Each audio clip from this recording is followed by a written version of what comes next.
Hello दोस्तों, और आप सभी का स्वागत है हमारे फैबुलस एडियो के यूट्यूब के चैनल पे। दोस्तों हम लोग आज जो है क्योंकि मेरे एक फ्रेंड उसने कहा और कुछ स्टूडेंट्स ने भी कहा कि सर कैलेंडर वाला टॉपिक करवा दीजिए, तो मैं कैलेंडर वाला आपको टॉपिक करवा देता हूँ। कैलेंडर वाला टॉपिक आपको ज़्यादा मुश्किल नहीं आएगी, बहुत ही सिंपल टॉपिक होता है। लेकिन मैं इसको कोशिश क्या करूँगा, मैं इसको 2 पार्ट्स में करूँगा। ठीक है, मैं इसको आपको 2 पार्ट्स में डिवाइड करूँगा। कैलेंडर को हम समझेंगे 2 पार्ट में। एक तो हम आपका आज जो सीखेंगे वो सीखेंगे कि कैसे अगर डेट चेंज होती है या ईयर चेंज होता है, ईयर चेंज से आपका डे चेंज होता है। और दूसरा पार्ट होगा दोस्तों, वो होगा कि finding out day from date, है ना। जैसे मैं आपको बोल दूं 24 Feb 2012 को बताओ कौन सा दिन था, तो यहां पे ये चीज हम दूसरे पार्ट में, अगले पार्ट में हम सीखेंगे। आज हम सीखेंगे कि अगर ईयर चेंज होता है, मंथ चेंज होता है, ईयर चेंज हो रहा हो, आपका मंथ चेंज हो रहा हो, है ना, तो कैसे हम चीजों को समझते हैं। तो इस वाले पार्ट को कंटिन्यू करते हुए मैं सिखाता हूं आपको। फर्स्ट ऑफ ऑल, जिसने इस चैनल को सब्सक्राइब नहीं किया है, प्लीज आप इस चैनल को सब्सक्राइब कर लीजिए। हम आपके क्यूए के लेक्चर्स प्लस आईटी के mathematics and physics classes, 11th 12th के फिजिक्स और मैथमेटिक्स क्लासेस सब कुछ पे प्रोवाइड करते हैं। ओके, है ना। कैलेंडर समझना, आओ कैलेंडर समझते हैं। अच्छा, कैलेंडर समझने से पहले आप ये समझिए, आज की डेट है मेरी 1 नवंबर। ठीक है, 1 नवंबर, है ना। 1 नवंबर को आज आपका है ट्यूसडे। अगर मैं आपसे ये कहूं कि बताओ अगला ट्यूसडे कब होगा, तो हम सब जानते हैं कि देखिए सर, हर डेट जो है वो अपने आप को रिपीट करती है 7 दिन बाद, है ना। Sunday, Monday, Tuesday, Wednesday, Thursday, Friday, Saturday, फिर संडे आता है। कब आएगा? जब टोटल 7 दिन चले जाएंगे तब आता है। इसका मतलब सर 1 तारीख को नवंबर है तो 7 दिन और जोड़ दोगे आप, मतलब 8 नवंबर को आपका फिर से ट्यूसडे आ जाएगा, है ना। फिर मैं बोलूं कि 7 और जोड़ दो, मतलब मेरा 15 नवंबर को फिर से ट्यूसडे आ जाएगा, है ना। तो हमें यह पता लगता है कि सर ये जो कैलेंडर के मंथ है ये 7 के अंतर पे बदलते रहते हैं। ये 7 के अंतर पे आपके बदलते रहते हैं, मतलब आप यहां पे 7 जोड़ दो तो सेम आ जाएगा। अगर 7 है ना, यहीं पे आप 7 जोड़ दो तो सेम आ जाएगा। मतलब मुझे क्या देखना है, मुझे यही देखना है कि 7 से कितना आगे गए हैं और वो दिन आ जाएगा। जैसे मैं आपसे बोलूं, यही बोलूं, बताओ 7 नवंबर को ट्यूसडे है, तो आपसे मैं बोलूं कि बताओ 23 नवंबर को क्या दिन होगा, है ना। तो हम लोग क्या सकते हैं, सर 7 के उस पे ट्यूसडे आता है, तो ऐसा है सर 7 के ट्यूसडे आता है तो 1 नवंबर को आपका है, फिर 8 को होगा ट्यूसडे, फिर आपका 15 को होगा ट्यूसडे, फिर आपका 22 नवंबर को होगा फिर से ट्यूसडे। तो आप पूछ रहे 23, तो ट्यूसडे के एक दिन बाद आ गया मेरा वेडनेसडे, है ना। क्लियर हो गया। तो ऐसे होगा। तो हमें करना क्या है, हमें बस ये मोटा मोटा समझना है सर 7 के चक्कर जो है ना, बस वो फालतू के हैं। मैं ये भी कह सकता था कि देखो सर ये 1 नवंबर है और ये आपका 23 नवंबर है, इन दोनों के बीच में डिफरेंस कितना है, 1 और 23 नवंबर के बीच का डिफरेंस है हमारा 22 डेज।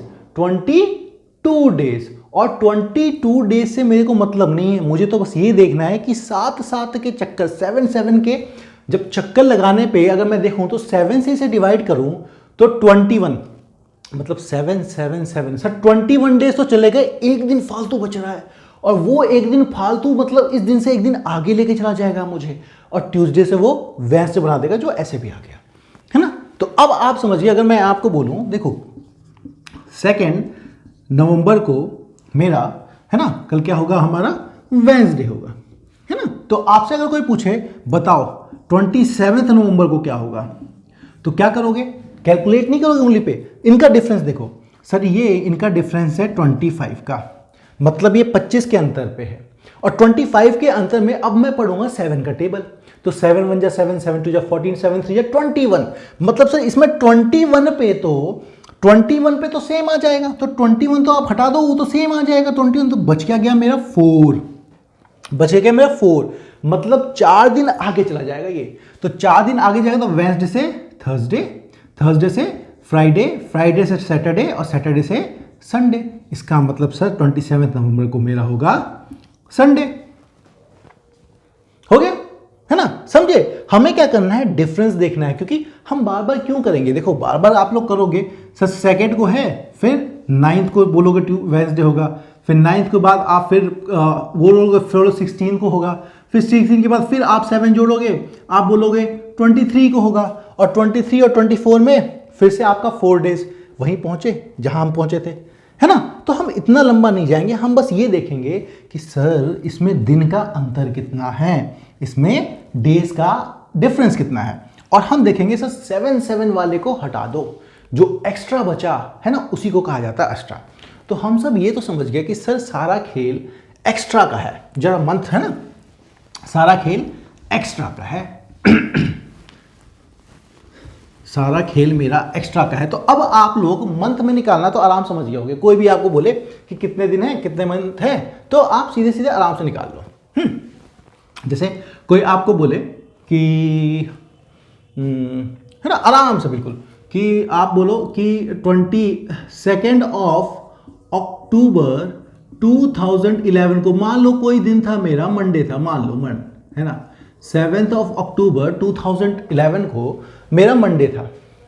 अब आपसे पूछे कि बताओ 2 नवंबर 2011 को कौन सा दिन होगा, तो आप क्या कहोगे, सर आप अक्टूबर से नवंबर आ गए हो, आप दिन नहीं कैलकुलेट करेंगे उंगली पे, आप बोलोगे सर अक्टूबर से नवंबर आ गए हो, और अक्टूबर से नवंबर आने में आपने पूरा 2 तरीके के महीने होते हैं दोस्तों, एक 30 डेज, एक 31 डेज। तो आपने पूरा, क्योंकि आप अक्टूबर के महीने के जा रहे हो, अक्टूबर का महीना होता है मेरा 31 डेज का, 31 डेज का। तो आप क्या कहोगे, सर आपने जब यहां का चक्कर मारा है तो आपने 31 डेज का चक्कर मारा है, और जब आपने 31 डेज का चक्कर मारा है तो 7 के चक्कर तो इसमें से हटा दीजिए, तो 7 4 जा 28, तो इसमें से आप 28 तो माइनस कर दीजिए, 28 का कोई मतलब नहीं, वो तो एक्स्ट्रा है। 28 अगर मेरा माइनस हो गया तो मेरे पास बचा है दिन एक्स्ट्रा 3 बचा। इसका मतलब सर 3 दिन आगे होगा ये मंडे के, तो मंडे से 3 दिन आगे, तो मंडे से ट्यूसडे, वेडनेसडे, थर्सडे, तो ये मेरा हो गया थर्सडे दोस्तों, ठीक है, हो गया क्लियर।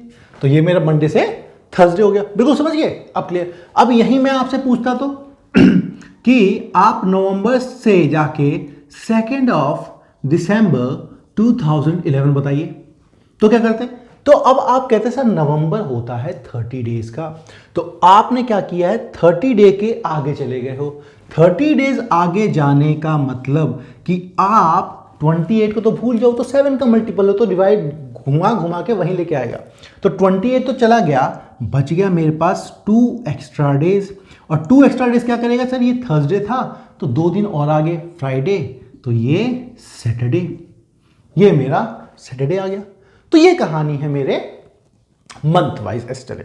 अब जरा हम साल की बात समझते हैं, ठीक है, और साल की बात समझने से पहले हमें समझना पड़ेगा लीप ईयर क्या है। लेकिन इससे पहले दोस्तों मैं आपको बता देता हूं कि कैसे काउंट किया जाता है कि मंथ, कौन सा मंथ कितने महीनों का है, ठीक है, कौन सा मंथ कितने महीनों का नहीं है, कौन सा मंथ कितने डेज का है। आप क्या कीजिए, अपनी, हर किसी ने सिखाया होगा आपको, है ना, आप अपने इसे इसको बंद कर लीजिए, फिर आप यहां से काउंटिंग स्टार्ट कीजिए, है ना, आप सब देख पा रहे होंगे, यहां से काउंटिंग स्टार्ट कीजिए। तो पहला मेरा ऊपर की तरफ है ना, ये ऊपर, दैट इज जनवरी, जनवरी बीच में फरवरी, मार्च, अप्रैल, मई, जून, जुलाई, एंड देन अगस्त, सितंबर, अक्टूबर, नवंबर, दिसंबर, ठीक है। तो जो जो मेरा पार्ट ऊपर आया वो मेरा 31 डेज का होगा, और जो मेरा नीचे गया वो 30 या 28 का डेज का, 29 डेज जो भी है, 31 का नहीं होगा। तो जनवरी मेरा 31, फरवरी मेरा कभी 28 कभी 29, मार्च मेरा 31, अप्रैल मेरा 30, मई मेरा 31, जून मेरा 30, जुलाई मेरा 31, अगस्त मेरा फिर से इसी पे, अगस्त मेरा 31, सितंबर 30, अक्टूबर 31, नवंबर 30, दिसंबर 31। तो पहले तो ये तो क्लियर कर लो, है ना। अब मैं समझाता हूं आपको कि हमारा कॉन्सेप्ट, अब देखो हमने ये तो सीख लिया सर एक ही साल के अंदर अगर महीने चेंज किया आपने तो कैसे देखना है, लेकिन मैं अगर ये बोलूं कि साल ही चेंज कर दूं तो, साल ही चेंज कर दूं तो ये समझ लो, ठीक है। ये समझना क्या है, हमें उससे पहले समझना होगा एक कॉन्सेप्ट लीप ईयर, ठीक है। लीप ईयर, लीप ईयर क्या होता है, देखो आपके क्या होते हैं, दो तरह के साल होते हैं। एक होता है नॉर्मल ईयर, नॉर्मल ईयर में आपके जो डेज होते हैं वो होते हैं 365, ठीक है, नॉर्मल ईयर। और लीप ईयर में आपके डेज होते हैं 366, एक दिन एक्स्ट्रा बढ़ जाता है। नॉर्मल ईयर में मेरे फरवरी में 28 डेज होते हैं और लीप ईयर में मेरे फरवरी में 29 डेज होते हैं, ठीक है। नॉर्मल ईयर में मेरे 365 डेज होते हैं और फरवरी में 28 डेज होते हैं। इसका मतलब क्योंकि 28, अब लीप ईयर में क्या फरवरी में एक दिन एक्स्ट्रा होता है, ज़्यादा होता है, तो आपके डेज हो जाते हैं आपके 366, ठीक है। तो फरवरी में हमारे 29 थे, एक एक्स्ट्रा हो जाता है, इसके लिए देखो एक दिन बढ़ गया ना, इसलिए आपके टोटल डेज बढ़ गए, ठीक है, टोटल डेज बढ़ गए। अब बात ये भी आएगी कि कौन कौन से ईयर को लीप ईयर कहते हैं। तो आप सबको एक बहुत बड़ी गलतफहमी होगी, आप सबको बहुत बड़ी गलतफहमी होगी कि सर जो साल 4 से डिवाइड हो जाता है वो लीप ईयर होता है। ऐसा कुछ नहीं होता, ठीक है। लीप ईयर की, आपको लीप ईयर की मैं कंडीशन बता देता हूँ। सबसे पहले तो हमें लीप ईयर की कंडीशन समझ लो। ये प्रायोरिटी वाइज है, मतलब अगर ऊपर वाली पहली कंडीशन फुलफिल हो गई तो वही डिसाइड कर देगा। पहली कंडीशन अगर फुलफिल हो गई तो वही डिसाइड कर देगा, वो फुलफिल नहीं हुई तो अगला चेक करोगे, और वो फुलफिल नहीं तो अगला चेक करोगे, ठीक है। First condition says if year gets divided by 400 it is leap year, ठीक है। अगर कोई भी साल 400 साल से डिवाइड हो जाए तो वो लीप ईयर है। इसका मतलब आप कहोगे कि सर जैसे मेरा ईयर है 1600, क्या ये 400 से डिवाइड हो सकता है? हाँ, तो ये लीप ईयर होगा। मेरा ईयर है 2000, क्या ये 400 से डिवाइड हो सकता है? हाँ, ये 400 से डिवाइड हो सकता है, तो ये लीप ईयर है। मेरा ईयर था 800, क्या ये 400 से डिवाइड हो सकता है? हाँ, तो ये लीप ईयर, ठीक है। ये पहली प्रायोरिटी, जहां ये प्रायोरिटी फुलफिल हो गई हमें पता लग जाएगा वो ईयर है, लीप ईयर है कि नहीं है। पहले हम इसे देखेंगे। अगर हमारा कोई इससे डिवाइड नहीं हो रहा, मतलब मान लो आपको दे दिया कि ईयर है 1500, अब 1500 क्या मेरा 400 से डिवाइड होता है? नहीं, 1500 मेरा 400 से डिवाइड नहीं होता। तो अब मैं क्या कहूँगा, तो अब मुझे चेक करना पड़ेगा दूसरी कंडीशन में। दूसरी कंडीशन क्या है? पहले ये चेक करोगे, फिर ये, अगर यहाँ हो गया तो कंडीशन वहीं फुलफिल, हम दूसरे को चेक नहीं करेंगे। लेकिन अगर ये फुलफिल नहीं होता तब हम इस पे जाएंगे, ठीक है। If year gets divided by 100 it is not a leap year. अगर आपका साल 100 से डिवाइड, 400 से डिवाइड नहीं हुआ लेकिन 100 से डिवाइड हो जा रहा है तो लीप ईयर नहीं होगा। मतलब सर जैसे आपने 1500 बोला तो 1500 मेरा 400 से डिवाइड नहीं होता, लेकिन ये 100 से डिवाइड हो जाता है, और अगर ये 100 से डिवाइड हो जाता है तो ये लीप ईयर नहीं होगा, ठीक है। पहले कंडीशन ये। अब आप लोगों को कईयों को कंफ्यूजन होगा कि सर ऐसे तो ये 1600 भी 100 से डिवाइड हो जा रहा है, ऐसे तो आपका ये 1600 भी 100 से डिवाइड हो जा रहा है, तो ये भी एक लीप ईयर नहीं होगा। नहीं, मैंने क्या कहा था, पहली कंडीशन ये है, अगर जैसे ये कंडीशन फुलफिल होती है तो आप दूसरी कंडीशन पे तो आओगे ही नहीं। आपको जैसे ये कंडीशन फुलफिल हो गई कि सर ये 400 से डिवाइड हो गया तो ये लीप ईयर हो गया, यहीं पे काम खत्म। आप तो यहाँ पे तब आते हो जब ये पहली कंडीशन फुलफिल नहीं होती है। जैसे 1500 में 400 से डिवाइड हुआ तो अभी डिसाइडेड नहीं है, ये तो पता लग गया लीप ईयर नहीं है, है ना। कि 400 से डिवाइड होने वाला लीप ईयर नहीं है, पर कुछ और कंडीशन तो नहीं है। लेकिन अब पता लगा सर ये तो नहीं हुआ, तो ये कंडीशन सेटिस्फाई हो गई, तो ये लीप ईयर नहीं है। ठीक है, अब कहानी यहीं पे खत्म नहीं होती। अब आपने सर 100 बता दिए, अगर कोई आ गया तो 1964, अब बताओ ये तो ना 400 से होता है ना 100 से होता है। ठीक है, तो अब आपकी लीस्ट प्रायोरिटी, अगर ये दोनों को फुलफिल नहीं कर पाता, तब आप थर्ड प्रायोरिटी देखोगे, और वो कहता है if year gets divided by 4 it is a leap year. मतलब अगर आपका 400 साल से डिवाइड नहीं हुआ, 100 से भी डिवाइड नहीं हुआ, तो ये देख लो कि वो 4 से डिवाइड होता है क्या। अगर वो 4 से डिवाइड होता है तो लीप ईयर, अगर वो 4 से डिवाइड नहीं होता है ना तो नॉर्मल ईयर। अगर वो 4 से डिवाइड यहीं पे खत्म हो जाता है, ये आखिरी प्रायोरिटी है। अगर वो 4 से डिवाइड 4 से डिवाइड हो जाता है तो लीप ईयर, अगर डिवाइड नहीं हो पाता है तो एक नॉर्मल ईयर, है ना। अब ये नॉर्मल ईयर लीप ईयर की कहानी मैं कह क्यों रहा हूं, ये कंडीशन याद रखिएगा। ठीक है, जैसे अगर मेरे को 1964 बोला तो मैं क्या करूंगा सर, 400 से 400 से डिवाइड नहीं होता, ये 100 से भी डिवाइड नहीं होता, पर ये 4 से डिवाइड हो जाता है। और अगर ये 4 से डिवाइड हो जाता है तो बिल्कुल ये लीप ईयर है। अगर मेरे को कोई वही बोलता 1954, तो सर ये 400 से डिवाइड नहीं होता, ये 100 से भी डिवाइड नहीं होता, पर ये आपका 4 से डिवाइड उससे भी नहीं होता, है ना, डिवाइड करके देख लो, उससे भी डिवाइड नहीं होता, तो ये मेरा नॉर्मल ईयर है। और नॉर्मल ईयर का मतलब है इसमें सर 365 डेज होंगे। नॉर्मल ईयर का मतलब है कि इसमें 365 डेज होंगे। तो अब हम 365 डेज पे जा ही क्यों रहे थे, अब कहानी समझ में आ गई है ना, लीप ईयर क्या होता है ये सब हो गया। अब 365 डेज की कहानी समझते हैं कि क्यों हम इन सारी बातों पे खेल रहे हैं। ये क्लियर है? ठीक है, तो आप इसको नोट कर लीजिएगा।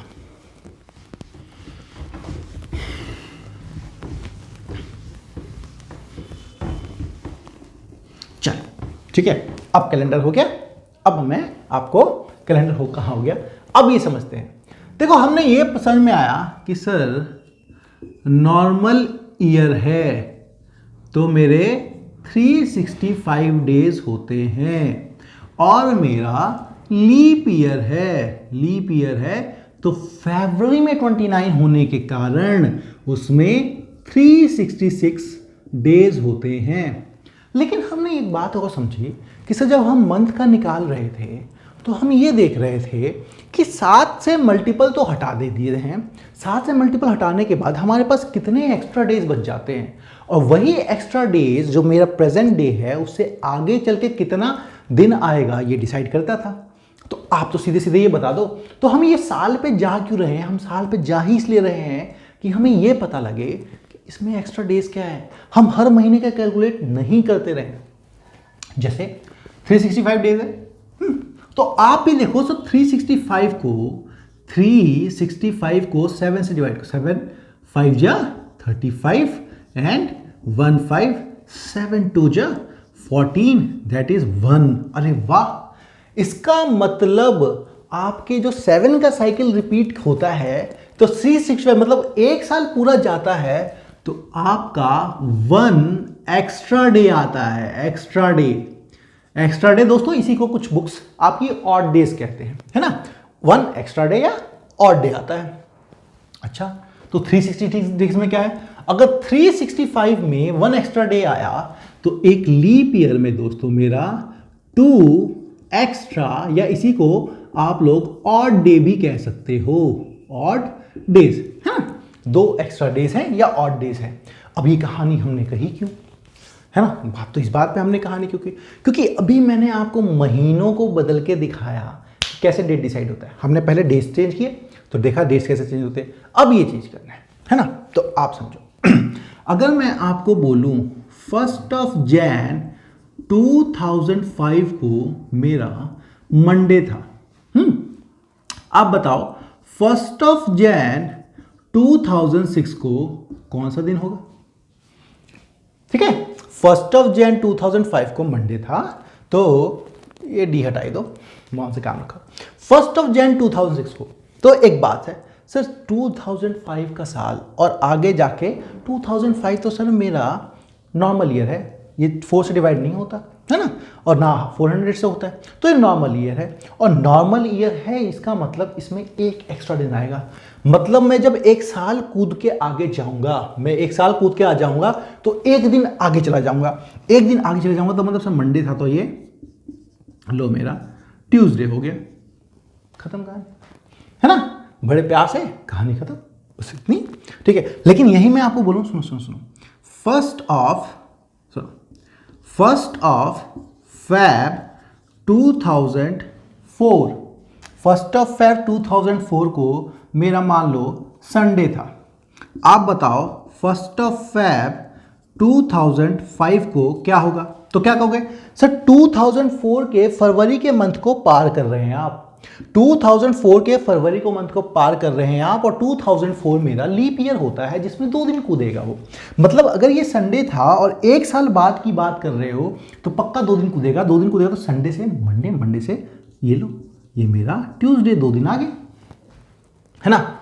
अब जरा समझना आराम से, है ना। अब इसी कॉन्सेप्ट को बड़े प्यार से एक और चीज, एक और क्वेश्चन का जवाब दो। मैं कहता हूं फर्स्ट ऑफ मार्च को 2004 को मान लो आपका संडे था, मान लो। अब आपसे मैं पूछ रहा हूं फर्स्ट ऑफ मार्च 2005 को बताओ कौन सा दिन होगा, ठीक है। फर्स्ट ऑफ मार्च 2005 को बताओ कौन सा दिन होगा। अब बहुत सारे लड़के, बहुत सारे स्टूडेंट्स ये बोलेंगे सर 2004 लीप ईयर है, लीप ईयर है तो 2 दिन आ गया, मतलब इसका भी ट्यूसडे आएगा इसकी तरह। पर यहीं पे गलती खा जाओगे आप लोग यहीं पे गलती खा जाओगे, क्योंकि देखो लीप ईयर में क्या होता है, लीप ईयर मतलब फरवरी का महीना डिसाइड करता है कि दिन एक्स्ट्रा कहाँ आया। आप लोग बात देखो, जब मार्च से आगे जा रहे हो, मार्च से आगे जा रहे हो तो फरवरी का महीना किसका आ रहा है? मार्च, अप्रैल, मई, जून, जुलाई, अगस्त, सितंबर, अक्टूबर, नवंबर, दिसंबर, जनवरी, फरवरी। फरवरी का मंथ किसका आया? 2005 का। फरवरी का मंथ किसका आया? 2005 का आया ना। आप जब एक मार्च से अगले मार्च जाओगे तो फरवरी का महीना जो बीच में आएगा वो तो 2005 का आएगा, और 2005 तो लीप ईयर होता नहीं है। इसका मतलब पकड़ लेना, वही पकड़ लेना, इसका मतलब सर ये बस एक दिन आगे जा रहा है, ये लीप ईयर नहीं काउंट होगा, बिल्कुल नहीं काउंट होगा। वो सही पकड़ा आपने, ये लीप ईयर काउंट नहीं होगा। तो ये संडे की जगह आप लोग लिखोगे इसको, एक ही दिन आगे जाएगा सर, ये नॉर्मल दिन के काम करेगा। क्या जाएगा? मंडे। हो गया?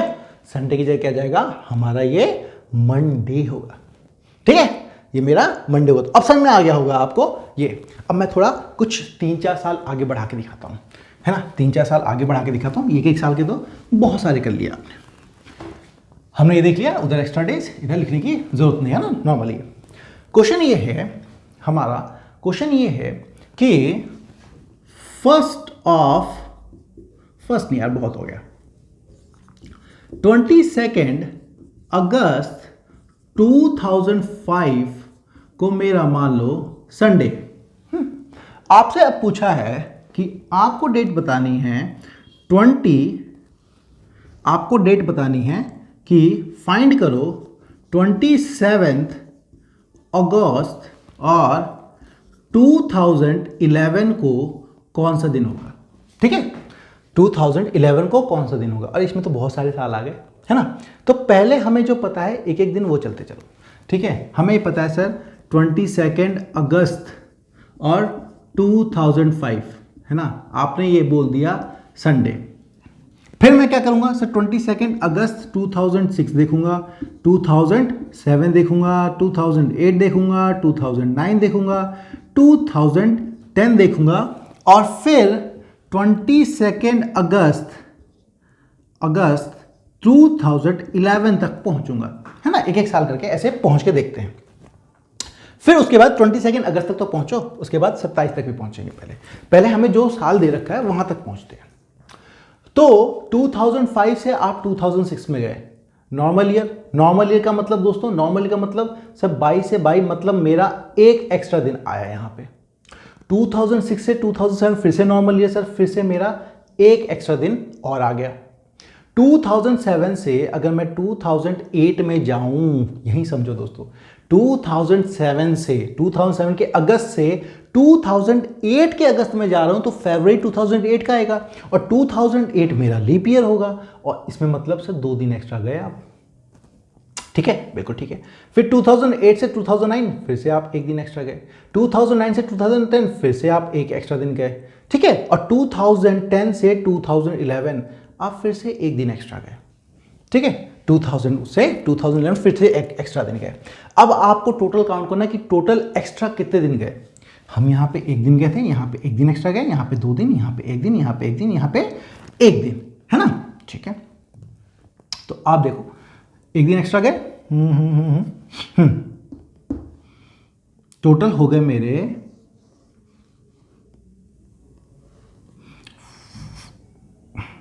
5। अरे वाह क्या फिगर आई है ना, क्या मस्त चीज आई है, समझ रहे हो।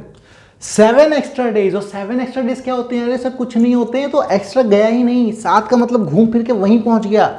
इसका मतलब 22 अगस्त 2005 को संडे था, तो 22 अगस्त 2011 को भी आपका संडे ही होगा, संडे ही होगा। और 22 अगस्त 2011 को संडे है, तो आप पूछ रहे हो 27 अगस्त को, 27 अगस्त मतलब 5 दिन आगे जाओ, तो संडे से 5 दिन आगे Monday, Tuesday, Wednesday, Thursday, Friday. Sir 27 अगस्त 2011 को मेरा हो गया फ्राइडे, ठीक है।